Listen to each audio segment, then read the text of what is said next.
Blog Talk Radio. It's Monday night, 9 p.m. Eastern, on the Blog Talk Radio Network.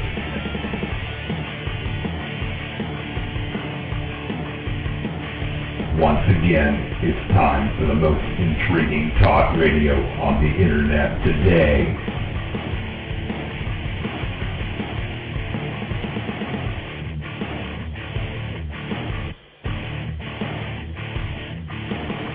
This is Sasquatch Radio. Breaking news and information from around the world. Interviews with men and women investigating the mystery. The latest high-tech equipment. Cutting-edge research techniques. And amazing discoveries. Real-life people sharing real-life encounters. The director and founder of Sasquatch Watch Virginia, here is your host, Billy Willard. Something is out there in the dark, watching, waiting. It's time to unleash the beast. This is Sasquatch Watch Radio. All right, welcome everyone to another edition of Sasquatch Watch Radio. Today is Monday, June the 7th, 2010. Glad to have everyone here with us tonight. I think my co-host is still on here. You there, Mike? I'm here, Billy. How are you? I'm doing fine. How are you doing? Not too bad, not too bad. That's good. Well, at least you're here. That's a plus. Yeah. How are you? Is your bones healed up and everything from all the jarring from last weekend? Yeah, pretty much. I tell you, my back's a little sore though. I don't know if that's from something I did at work today, or if that has more to do with the 11 miles I hiked yesterday. Wow, 11 miles. What was you doing yesterday? I was hiking. Took a nice ride down to the Pine Barrens. Oh, man. Hiking around down there on those back roads there, and it's like beach sand. Most of the roads, very little of it's hard packed. It's mostly sand, and it's anywhere from 3 inches deep to like 6, maybe 7 inches deep, like real thick. Yeah. And I had about 25 pounds of gear on me, and it's kind of like hiking on the beach for 11 miles. So I think my back's a little sore, and my calves and stuff. I felt it yesterday. They're not too bad today, but I'll tell you what, that sand does give you a workout, because it takes extra effort to walk through that stuff. Yeah, it certainly does. You definitely know you're walking on sand as opposed to dirt or clay or any other surface you can name. Yeah, it's a whole different ballgame when it's soft. Oh, that's for sure. Well, we've got a great show planned for tonight. Before I get into it, I just want to thank everyone for their condolences and everything that they sent me for my wife's stepdad. We really do appreciate all the everybody telling us that we were in their prayers and all that. It was greatly appreciated. We had the funeral today. It turned out to be a really nice funeral. And of course, he was buried up at Quantico. Beautiful place. If anyone's ever been up to the cemetery they got up there at Quantico, I mean, this place is just beautiful. It really is. But just to give everybody a little information, his name was Roy Williams. He was a Vietnam veteran. Really good guy. If y'all would have met him, I mean, he was a pretty funny guy. Loved to joke around. Funny thing is when he would joke around, he would ask you right afterwards. He would ask you. He said, "I didn't offend you or anything, did I?" He always wanted to make sure he wasn't hurting somebody's feelings. But he was a fun guy to be around. But the service went great, and of course the military gave him a fine service up at Quantico, and it was great. So everything went well with that. Now tonight we've got we're going to talk about ridicule. No, when I called it a ridicule show, I didn't mean that I was coming on here to ridicule and make fun of people. That's not my goal. My goal is to talk about what ridicule actually does and how it hurts our field. I think a lot of people probably realize that, when you have any kind of big story go into the media, it pulls out a lot of these ridiculers. And I've got some sound clips I'll share with you all tonight of some voicemails that I actually received on my hotline. I mean, some of these people I just don't get it. I really don't. But you pull them out of the woodwork, let me tell you. But personally, I think ridicule hurts us really bad. And the way it hurts is because there is probably so many people out there that have seen something that they're afraid to come forward. We probably don't get a quarter of the folks out there that have probably seen something. And whenever they see a story like this come across, the first thing you see is just negative feedback, and people are afraid of that negative feedback. And I know a lot of people have seen that. And it's just terrible. I mean, it really is. What do you think, Mike? I agree. I mean, so many people that don't come forward because of the embarrassment, the ridicule, and not just from strangers or people they work with or that are somewhat acquaintances, but unfortunately, even the witnesses' own families at times really give them a hard time about it. I mean, so there are people that haven't even told their immediate family, and that's really a shame. That they feel like they can't share that with anybody, and that they're afraid of it actually from their own immediate family. I'm talking like their own wife or husband or mother or father or whatever. It's a shame. Yeah, it really is. But we're going to talk about that subject tonight. We've got one person in particular that's going to be calling in. As a matter of fact, they're hanging on the line, and I know that the particular person we're going to bring in has suffered a lot of ridicule, and they're ready to talk about it. But so Bruce is calling in for this show? No, I was talking about people that's been ridiculed, not people that ridicule others. Oh, okay. Yeah, well, you got a little switch there. Well, he's been ridiculed, somewhat by us, but we're only fighting fire with fire, That's right. That's right. He rips us about the show, so we got to give him a poke in the ribs back. So I'm gonna grab this one line. I'm not gonna have you screen it. I'm just gonna grab it here real quick, Mike, to see who we got here. Okay. Area code 575. You're on the air. It's William in New Mexico. I'm just listening, Billy. A question may arise, and I'll raise my hand. All right. Well, I appreciate it, buddy. And my condolences, too. Oh, thank you so much. You're welcome. All right. I'm going to go ahead and bring this this person in. This person has suffered ridicule for some time now, and I think he's about ready to talk about it. So let's just pull him on in here. How you doing tonight, JC? Hey, Billy. Hey, Mike. Hey, Billy. Billy. Hey, John. How are you? I am fine. Hey, Mike, is it your birthday? Yes, it is. In fact, it is. Oh, you know what? You're right, JC. Thanks for bringing that up. Matter of fact, I sent you a birthday card. Did you get that, Mike? I haven't checked my email tonight, I don't think, since I got home from work. Oh, okay. But, yeah, well, you've got one waiting for you. All right. Well, thank you very much. I'll check that. Happy birthday. So how many years young are you? Yeah, 44. Oh, man, you got 3 years on me. Yeah. Well, yeah, happy birthday, buddy. I'm one of the older members of NESRA, but not the oldest. I think I used to be. I think Kevin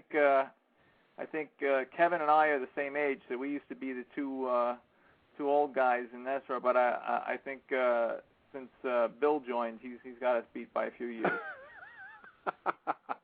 He's in the chat here somewhere, or he was. Yeah. I think he went to switch his computers, but so I'll give up that crown. Okay. Yeah, I'm sure you don't mind at all. Oh man. So JC, about this subject of ridicule. Do you know anything about it? Oh, I know a little bit about it. What about you, Billy? What do you think I know about it? I think you know quite a bit about it because I've been there when you suffered it. Yeah, just a little bit. But, this is, I'm going to talk a little bit about it, but I don't want to make this about, about the JC pity party here. I just want to talk about what happened to me and, and about what we can do to, to help the situation. Not for me in particular, but, for other witnesses and, other people that I know that have suffered ridicule that, Well, yeah, because basically what you're doing is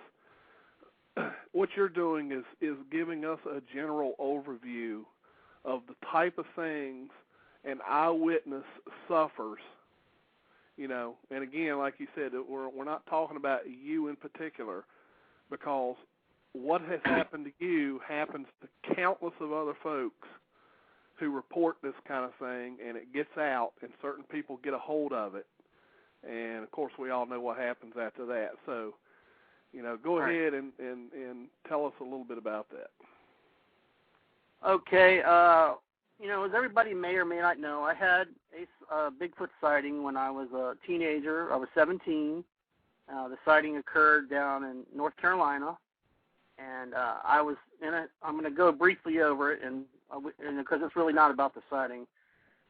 I was in a tree stand, and I witnessed a Bigfoot, and I watched it for about 5 minutes. And I was a young child, and it really scared me really bad. And basically it frightened me out of the woods for 27 years. I never talked about it to anyone for 15 years. I made my report to the BFRO in 1998. And then of course, I got a phone call from a researcher and, who did an interview with me. And then about 10 years later, actually about 1996, 2006, I'm sorry. I,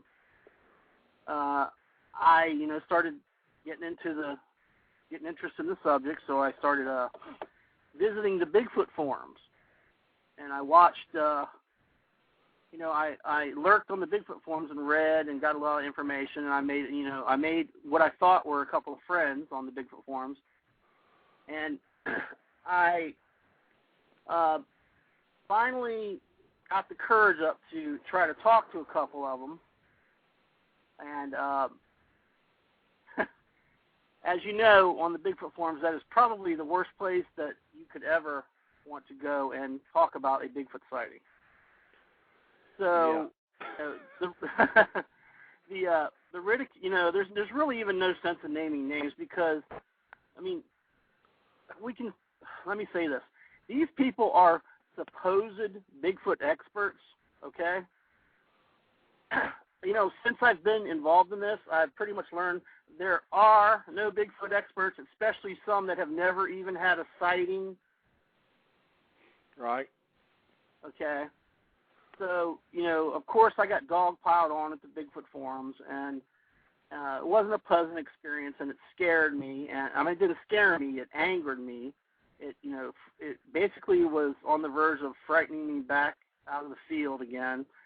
And then I was listening to Billy, I was listening to Billy's old show, the Squash Detective Show, one night with him and Steve Coles were hosting. And there was the topic of that show was a Nezra expedition. And one of the guests was your co-host, Mike Killen. And they were talking about an experience that they had where they heard something in the woods, and Mikey got brave and ran into the woods after it. So I'm sitting in the chat room, and I'm like, this guy is out of his head. He has no idea what he's charging at here.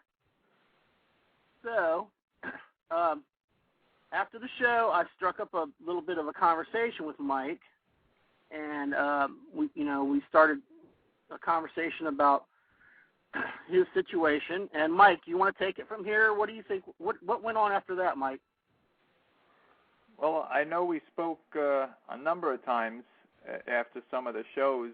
We stayed in the chat room for sometimes we were the last two people in the chat room, and we spoke a number of occasions. And obviously it was several weeks and several hours. And obviously it had deeply affected you, your sighting, John, and it was trying to like pull you back from the edge, pull you out of your shell, so to speak. And I wasn't the only one. I know you were speaking to Melissa Hovey and a few other people, but I'm glad that I was one of the people that was able to kind of pull you back and get you out of that frame of mind that you were in about that whole sighting. And look, now you're a researcher. Now you're out there with us. So. Okay. I wanted to turn this around a little bit on you, Mike, and I wanted to ask you a few questions because, a lot of accusations have been made about me and about my agenda for doing what I do, because some people have said that I'm in this to get attention, that I am, an attention seeker. So what I wanted to ask you was, when you were trying to get my story out of me, did you get the idea that this was something that I wanted to talk about? Did you get the idea that I was an attention seeker? No. In fact, you were reluctant to kind of talk about it, and I kind of had to, work the information out of you. I had to work at it. It wasn't easy, and obviously, you were kind of traumatized about the whole thing. So, it was kind of like, what's the phrase I'm looking for? It's kind of like almost therapy in a way, for you. I think you were slow to come around to it, but then I think you started to feel a little more safe talking to me about it, at least, because you saw that I wasn't, picking apart your story or trying to make you out to be a liar or anything else that other people tend to do sometimes. So I think that made you feel more comfortable. And once you got into that comfort zone, then you started to open up more, which was a good thing. Okay. And after, you and I got to know each other and we discussed, my sighting, and I got comfortable with you. What was some of the advice you gave me? Who did you ask me to contact? Well, I believe one of the first names I mentioned to you was Billy. Exactly. All right, so we're gonna put Mike aside for a second, and I'm gonna move on over to Billy for a second. Thanks, Mike. Yep, no problem. Billy. Yes. All right. Do you remember when I first contacted you? What went on? Well, I know that we talked. Probably similar to you and Mike. We talked for quite some time. Right.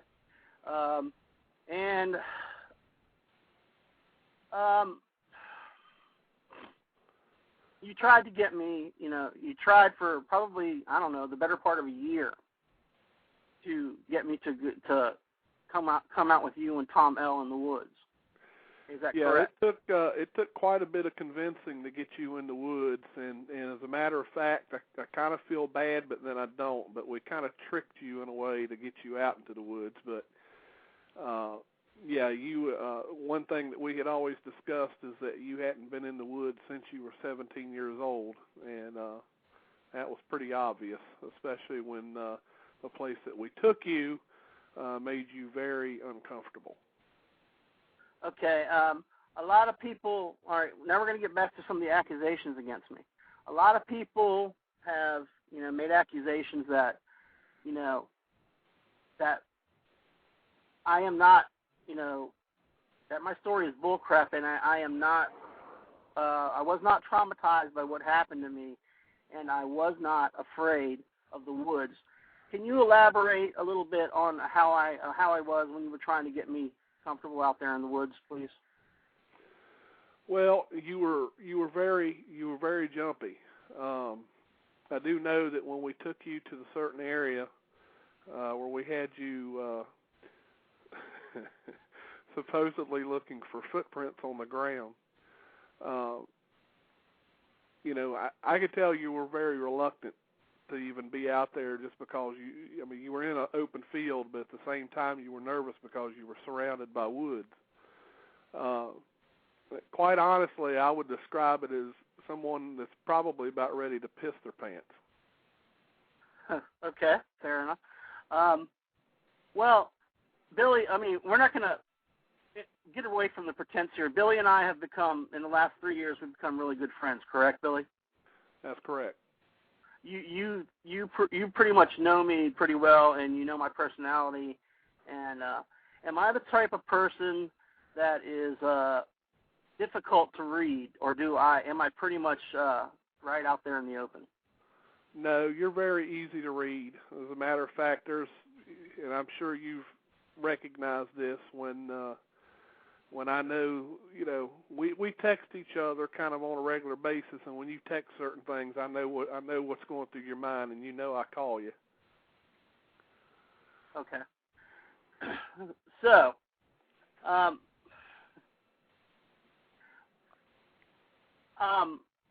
not like what I was getting around to is I'm not a very good actor, am I? I pretty much what you see is what you get with me, right? That's pretty much the truth. And I think people, some people may still get the wrong idea, about, your initials, WBGH. I don't think they quite understand what you mean by that. Well, yeah, let's talk about that a little bit. Everybody, in the chat room and all of our friends pretty much know that the world's greatest Bigfoot hunter thing, okay, listen closely, Radio Land, it's a joke, okay? It's a joke, Joke, okay? I am afraid of the woods, and it's a joke about that, and it was a nickname given to me by Bruce Harrington. So it's a joke. Okay, I don't really believe I am the world's greatest Bigfoot hunter. I wasn't aware there was such a thing, except for, a certain guy who honks a horn and makes that claim. and it was actually a rib against him. So that's another misconception about me. Right.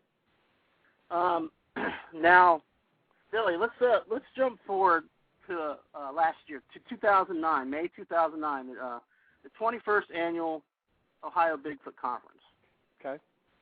All right. You and I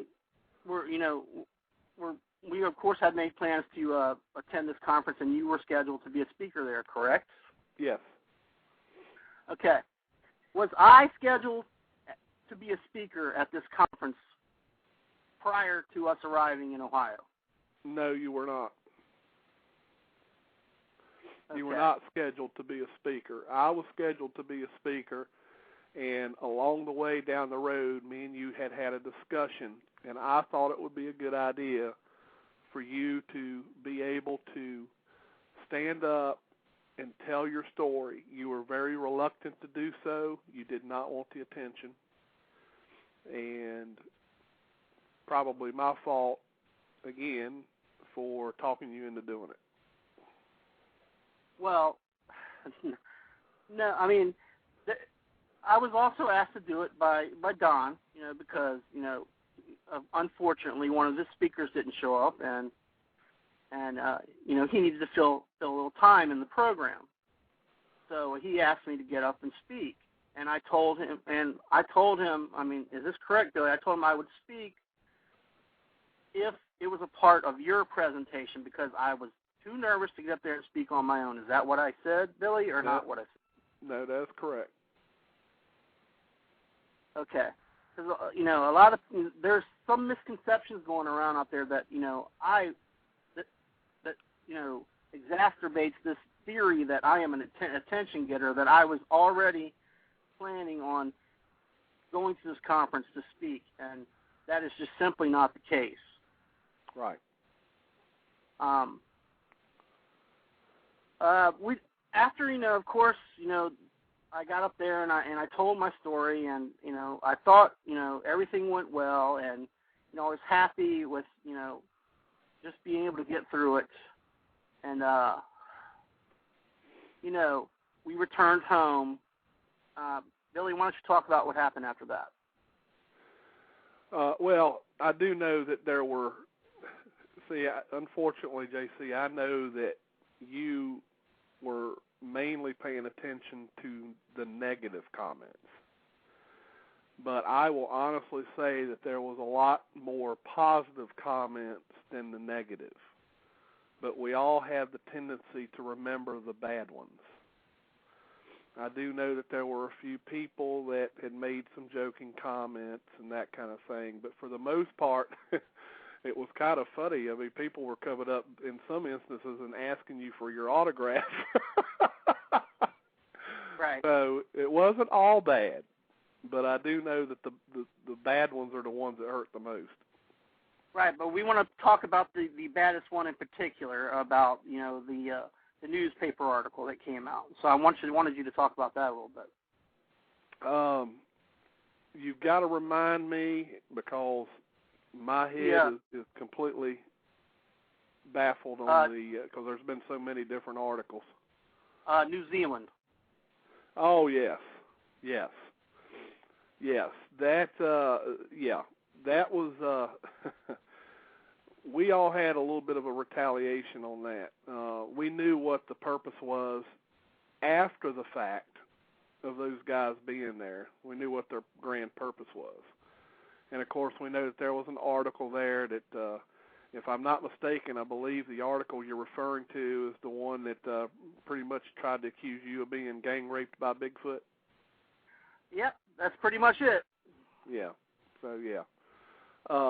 Needless to say, me, along with several other folks, decided to write a really, really nice message to Mr. Hart over in New Zealand, making high recommendations of how they plan on editing that show. So it infuriated me. So yeah, that's exactly what we're talking about here tonight, is the ridicule. People that make up a little bit of extra story to make somebody look foolish. So Billy, I mean, like I said earlier, you and I are good friends, and you've seen me catch a lot of crap. You've seen me get angry. You've seen me cry. You've seen me lose my temper and just, go ballistic on people on the internet. Yeah. Which I've dug myself into holes that you've had to dig me out of, and other friends have had to try to dig me out of, because I would lose my temper defending myself. Right. These are the type of things that happen in this field, and the worst thing is that half of what goes on, half of the ridicule, happens from people within the field.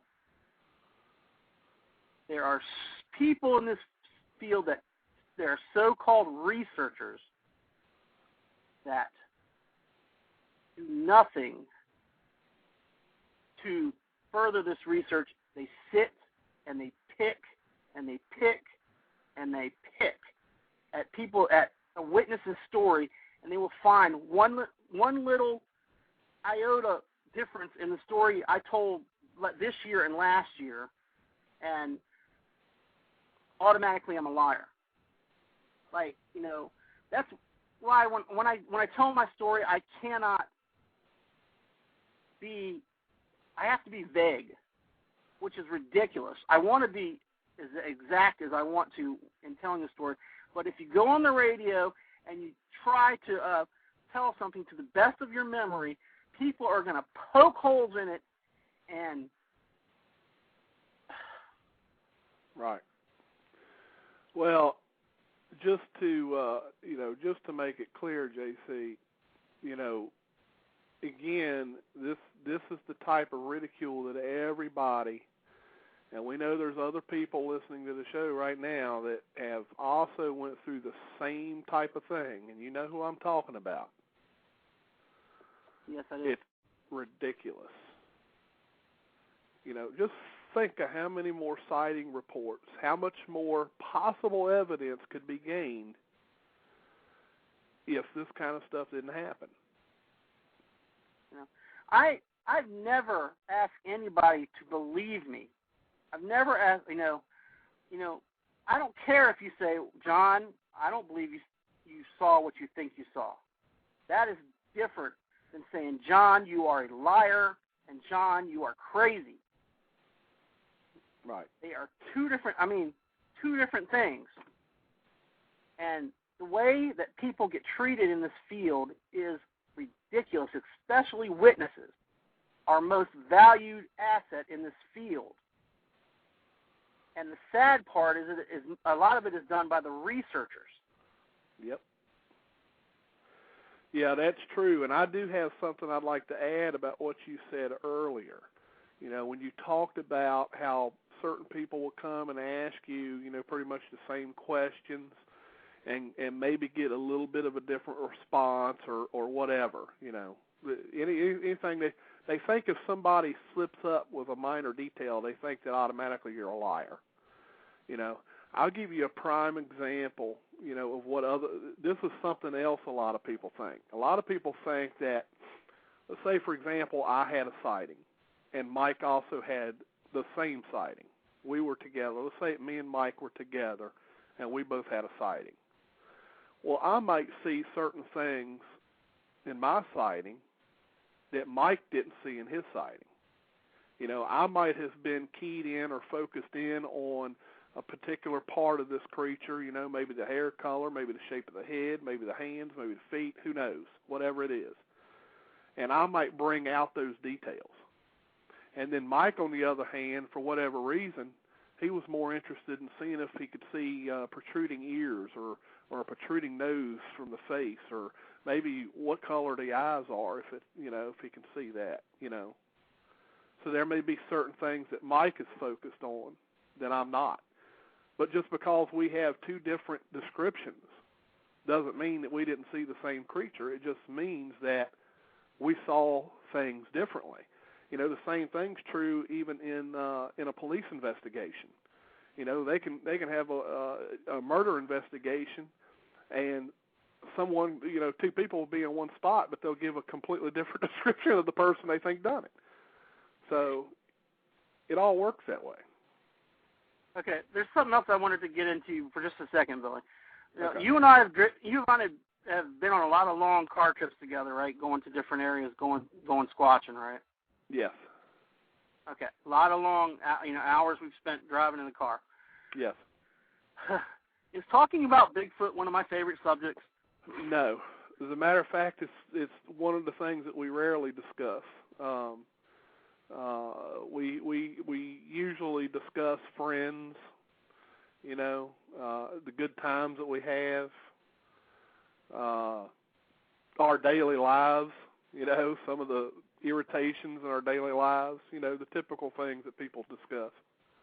Okay, and you've seen me, I've been in your chat room now forever.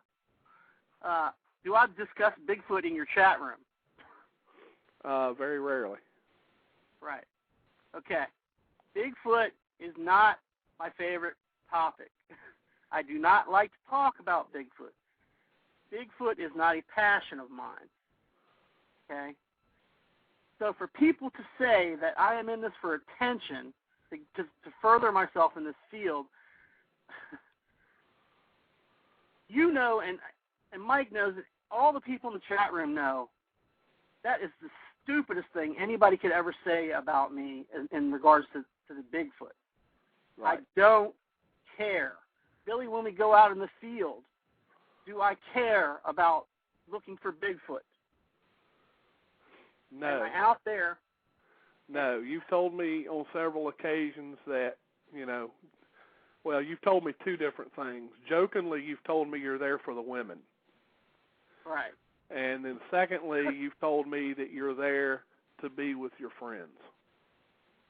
I am there to be with my friends, and I am there to help out in whatever small way that I can to help people like you and Mike and Eric and everybody else to help me find the answers to what happened to me. That is my only agenda. If Billy and Mike caught Bigfoot tomorrow, I would walk away from this. Right. You would never see me out in the woods again. I don't care what it is, how it is, who it is. I don't care as long as we know it is. That's right. all I care about. Right. And for anybody to say anything different is bullshit. Right. Sorry. That's okay. That's, again, we're getting a true sense of what ridicule does and how it makes people feel. Not only do you feel hurt, but you feel anger. I mean, you get so many different emotions from what ridicule causes. So it's understandable, it really is. And I'm going to share another side of the ridicule that people don't realize. Even when we think we've done something good, for example, we report to the media and say, hey guys, we just pulled off something great. We had 4 research groups from 10 different states over the U.S., and we pulled it off with over 30 investigators, and not a one person said anything wrong. Everybody did what they're supposed to do, and everybody got along. I mean, in the Bigfoot research field, that's called success. That's what that's called. And what a great week it was. It was a great week. But our whole purpose for letting the media know, well, it's a twofold purpose really. Number one was, hey, this was pulled off and it was great. Okay. Number two, the other reason was to try to pull some other people in the area out, because we knew that there was other people in the area that have seen something, heard something, and the main goal was to get those people to come out and say, yeah, we saw something. Get an idea of the target area, of where these sightings are occurring. That was the second reason we done that. But is that the way it turned out? No. And I've got several audio clips to show everyone, just so everyone has a first-hand experience of what, this is the other side of the spectrum, okay? Now, JC being an eyewitness gets ridiculed for being an eyewitness. But us as researchers also get ridiculed for even believing the eyewitnesses. And we're going to show that too, because that is also interesting how it brings these people out of the woodwork. So was there anything else you wanted to add, JC, before I take another caller? No, take another caller. Mute me out, but don't cut me off because I'm sitting in my car. Okay, I'll just mute you out. JC, thank you for calling. No problem. Okay, I'm going to go ahead and bring, Mike has sent me a message here. We have Smiter on the line, and Smiter wants to say something. Go ahead, Smiter. Am I on? Yes, you are. I just wanted to say that I've taken more ridicule over the last 2 years than I did the previous 38 years of my life. And I'm taking ridicule in the chat room right now from Sean Forker and Henry May. So I don't understand why, if ridicule is the constant, because, the one thing I've said about humanity is that prejudice and ego are always a constant of humanity. That's not going to go away anytime soon. People are not going to get over their egos. They're not going to get over their prejudice. So, for myself, I had to come to the realization that those people's opinions and what they say is worth less than used toilet paper. And sometimes that's the way you have to look at it, Smiter. I mean, honestly, and I'm not using this as a pinpoint show to actually pinpoint certain people by name. I'm not doing that. But my main point is, you know, if we want eyewitnesses to come forward, then, okay, it's one thing if somebody tells you a crazy story, which is, everyone's going to see that in the audio that I've got for tonight's show. Everyone's going to see that people call in, and people, for the most part, are the worst actors. Some of these people, I mean, why, you know, they called for a joke. I mean, really. These people can't act. Yeah. Let me just clarify myself, Billy. Okay. The only reason I mentioned the two names that I did is because they are, at the moment, actively ridiculing me in the chat room, and this show is about ridicule. So, ridicule all you want, guys. I'm glad that I'm getting so much attention from you. Makes me feel good. But, you know, in the long run, it really doesn't matter to me at all, because I'm the one out there in the woods seeing them and hearing them while you're sitting behind a computer desk most of the time. So keep that in mind. Anyway, Billy, I thank you for having me on the show, and bring JC back. I'll go ahead and hang up now. I've said my piece. Thank you. Okay, Smiter. All right. Now, what I'm going to do, real quick, Mike, are you still with me? Yeah, I'm here. I just was going to mention to you that we got Henry hanging on the line there, too.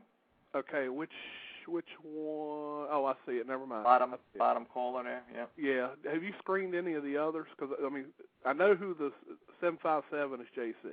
Right. No, well, the others, none of them had the hand up. The 419, I believe that's Nancy. She's probably listening Okay, in. she's tuning in. Okay, all right, let me... none of them have the hand up, so I assume... Okay, all right. Henry, you're on the air. Yeah, the 419 is actually Indy. If you see a 304, that's Nancy. Oh, okay. Oh, 304 is Nancy? Okay. All right. I mixed them up, but I know I see 419 a lot, too. No, well, anyway, you know, I'm not even going to respond to that last phone call. It's just not worth it. I mean, all I'll say is that sometimes ego does a lot to make people feel like they're more important than they actually are. That's all I'll say about that. But this show tonight is about ridicule. Well, I tell you what, I did suffer a good bit of ridicule after I did suffer quite a bit of ridicule after my first sighting, especially from my late grandfather, God rest his soul. He used to tell me all the time, you know, all that stuff's not real, that stuff doesn't exist. You know, and then he would tell me that all the time because he knew I was interested in this subject, and he would always tell me, oh, there's nothing to it. Well, he especially developed that particular attitude after we'd gone to Falk, Arkansas around 1983, and a lot of the townspeople had told him, or had told us, myself, my grandmother, and he, that this is all a hoax, you know, perpetrated by Smokey Crabtree, referring to the Falk Monster. And he kind of developed the skeptical attitude that he carried on through the rest of his life, referring to Sasquatch, and he knew I had an interest in it.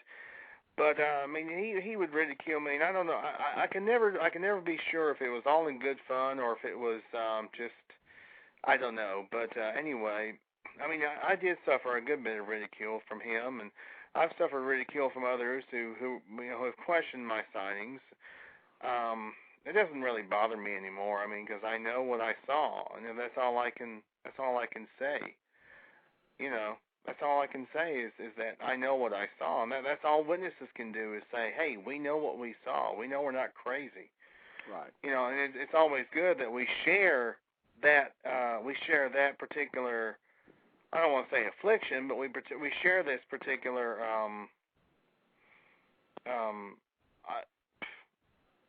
we share a particular interest, especially those of us who are witnesses. And one thing I'm glad of is that Autumn Williams has come out recently and called herself a witness advocate. And I know that there are people who oh, Smiter, shut up. Just shut up, Smiter. I'm sorry. Yeah, I get very... Anyway, what I was going to say was that it's good to see that Autumn Williams has come out and become a witness advocate. It's always great to see that, and she's definitely a terrific witness advocate. I think she has gotten results as a result of it, and her new book is going to be available. She's going to have some copies available of her new book, Enoch, available at the upcoming Oregon Sasquatch Symposium.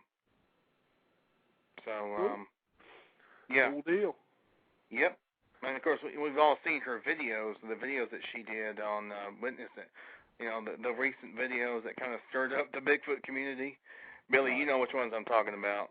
Oh, yeah, I know. Yeah, you've seen them. Yep. But, yeah, we're all going to suffer a little bit of ridicule in this thing. But, for those of us who have actually had a sighting or two, well, like I say, we know what we saw, and we're not crazy. We're not mentally unbalanced. We may not have the proof of what we saw, but we may not have the proof of what we saw, but we know what we know it within ourselves. We know that, Right. Well, Henry, thanks for calling in. I'm gonna get sure, to the no audio. problem. Yeah, I'm gonna let you get to those audios. I'm interested in hearing those myself. All right. So, great show as always tonight, guys. And Billy, my continued condolences to your family. Thank you, Henry. And give Janine a hug for me. I will do that. Thank you. All right. Y'all have a good one. Take care. You too. Bye. Take care, Henry. All right. Billy, I know you got the sound clips you want to get to, but just to let you know, it looks like if that's Indian 419, he's now got the hand up there. Yeah, let me just grab him real quick. Is that you, Steve? Yeah, go ahead and play your sound bites there, Billy, and I'll add my 2 cents after you play them. Okay, all right. Well, I've got 4 of them. I've got 4 to share with everybody. We've got about 12 minutes, but that gives us plenty of time to do them, and then we can discuss them. But I want everybody to get, because there's always 2 sides, and one side is, like we said, is towards the eyewitness, and then the other side is towards people like us. People who are researching and trying to get information, that come after us for really no good reason. So let me, I'm going to play this first one here. Let me see if I can find it. All right, here we go, guys. These all, just so everyone knows, there was some media attention from a recent expedition we did here in Virginia. And, of course, my website, my hotline number, and everything got, basically it ended up going all the way around and into the Washington Post and the whole 9 yards. So this is the kind of response we get from people. More so, we get more of these calls than we do serious calls. But this is the kind of stuff that we get. Here's the first one. Yes, hi, this is John, and I swear to God, I just saw Bigfoot. I'm at Lake Anna, and I swear to God, man, I was just out of my bonfire, and I swear to God, I just saw Bigfoot. Call me back as soon as you can, man. I'm here with my family, and I swear to God, just we're out here, we're John. Oh, I'm sorry, that was my. All right, I'm sorry. My kids are freaking out. But yeah, I swear we saw Bigfoot. Call me back as soon as we can, 'cause we don't know what to do about this problem. We locked ourselves out of our house, and I don't know how to get inside. So my children are freaking out. Just give me a call back as soon as you can, please, sir. My number is 703-216-0955. Call me back. I'll repeat that: 703-216-0955. Call me back as soon as you can. Thank you. And by the way, I did call that number, and it's a cell phone, and some young girl answered it, probably one of the ones that we hear laughing in the background. They got a pretty good kick out of that. You know, this is the kind of stuff that happens. I mean, exactly, Nancy. That is my point. My point is they make fun of us for what we're doing or what we're trying to do, but yet they make themselves look more foolish by calling in and doing that. You know, and here you know, the funny thing is I've even got one here that calls and basically asks if I'm serious, and then calls again the second time and tries to act like he's a person of Hispanic descent by trying to act like he's got a, you know, people don't realize these hotlines have caller ID, so we're able to tell who's calling. But I tell you, here's another one. Oh my gosh. Out here right now. If you look very closely, you see a big hairy creature staring me right in the eyes. You see, what you don't understand is my God, from my face. First of all, the guy needs to get a real cell phone. Because he kept going in and out, so I don't even know where he was at. I was just going to say you can't hardly understand it anyway, you know. If you're going to do a prank call, get a real phone. Yeah. Well, hey, I think we know what happened to Don Keating's old football phone. I think he sold it at a yard sale, and that guy bought it. Yeah, I think so.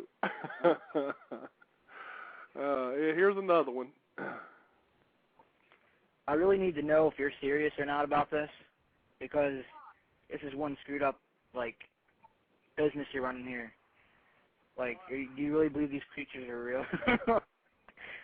Give me... Yeah. All right, my number is 479-8254. You can call me back. You can call me back anytime you want, just to let me know if you can give me proof that these beasts are real. Now that same guy calls back a second time, comes from the same phone number, and then disguises his voice to sound like he's of the Hispanic descent. And here's that one. I see. My name Jose. This beast come to my door, knock on my door, ask for sugar. Okay. It was all hairy. It had fur all over its body.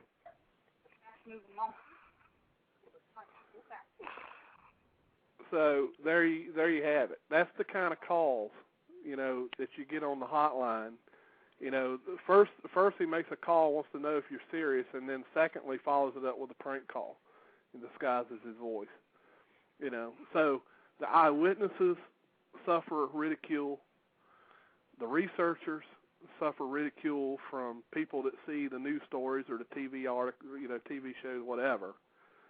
You know, it's a no-win situation here.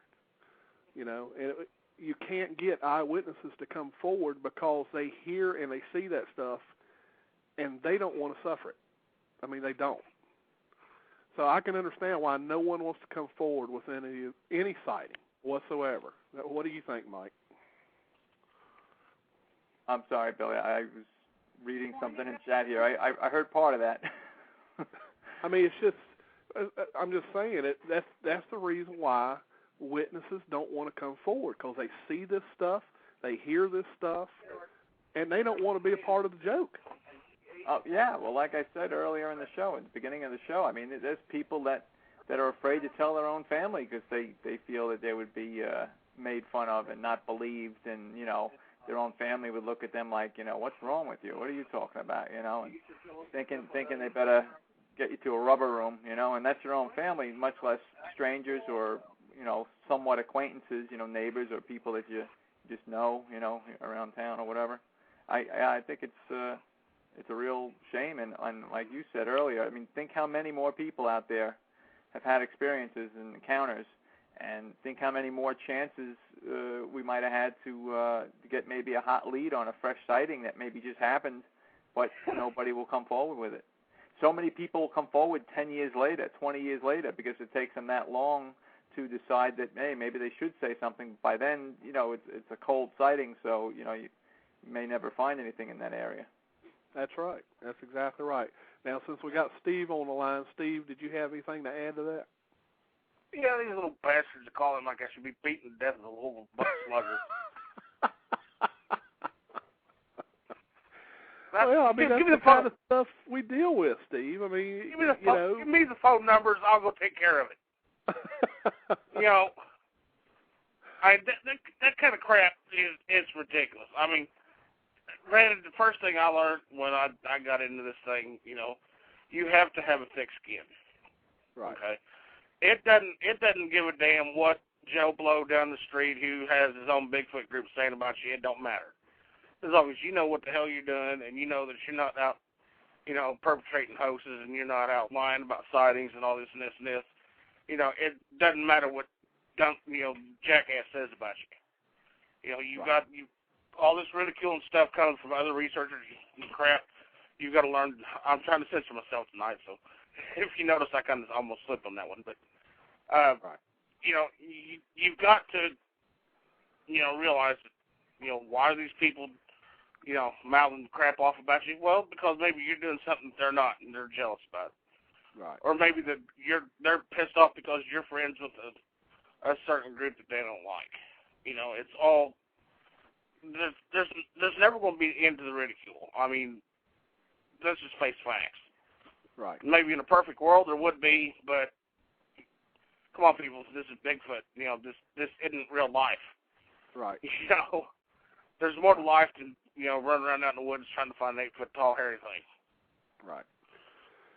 I think JC, did you have your hand back up? Did you got something to add? No. Oh, okay. I thought you had your hand up. I didn't see it before, so. Hey, Steve. Hey, JC. So what do you think about these calls? Since I got you, JC, what do you think about them calls I got on the hotline? I told my mom not to call in, but,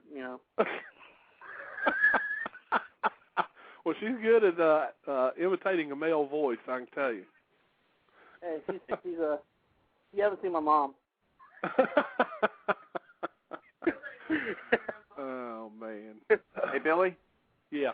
Just giving you the 2-minute warning here. We're down to about 2 minutes on the live feed. Okay. All right. How many questions did you have in there that we didn't get to?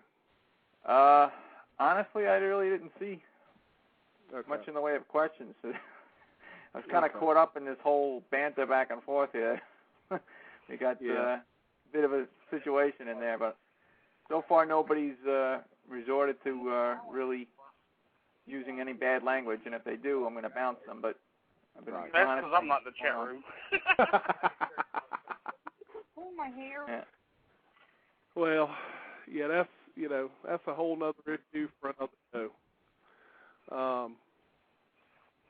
Anyway, JC, thanks for calling in. Steve, thanks for calling in.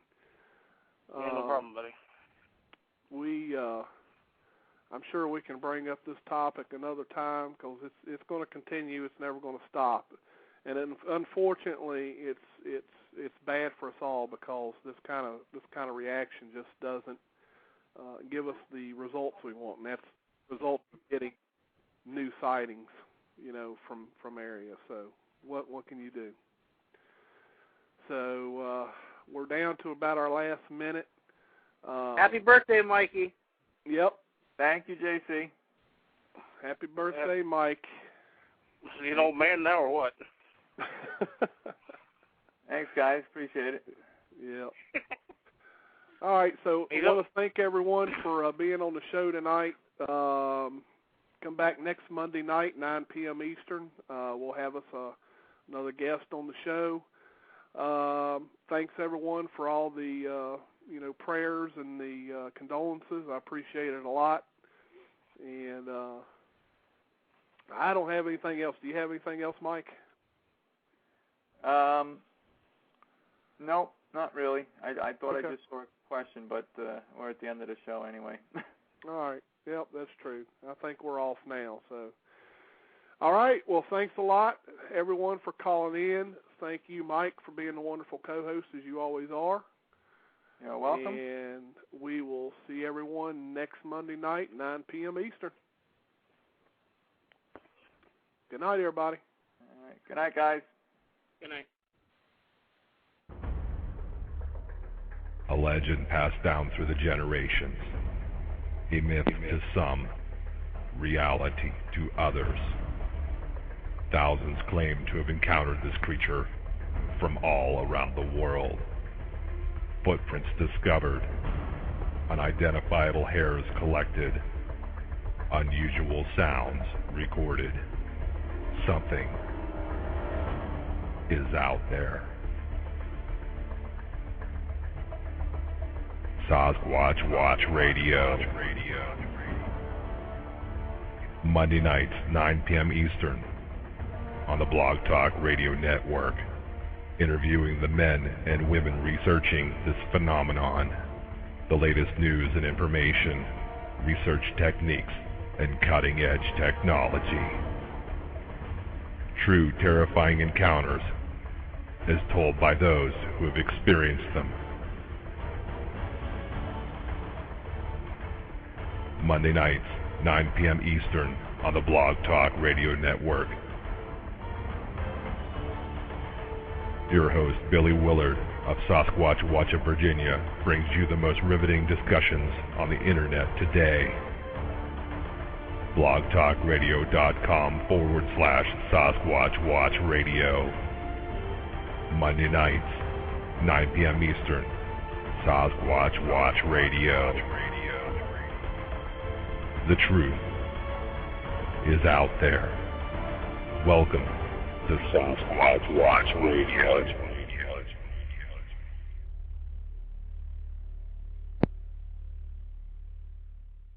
It is Ryan here, and I have a question for you. What do you do when you win?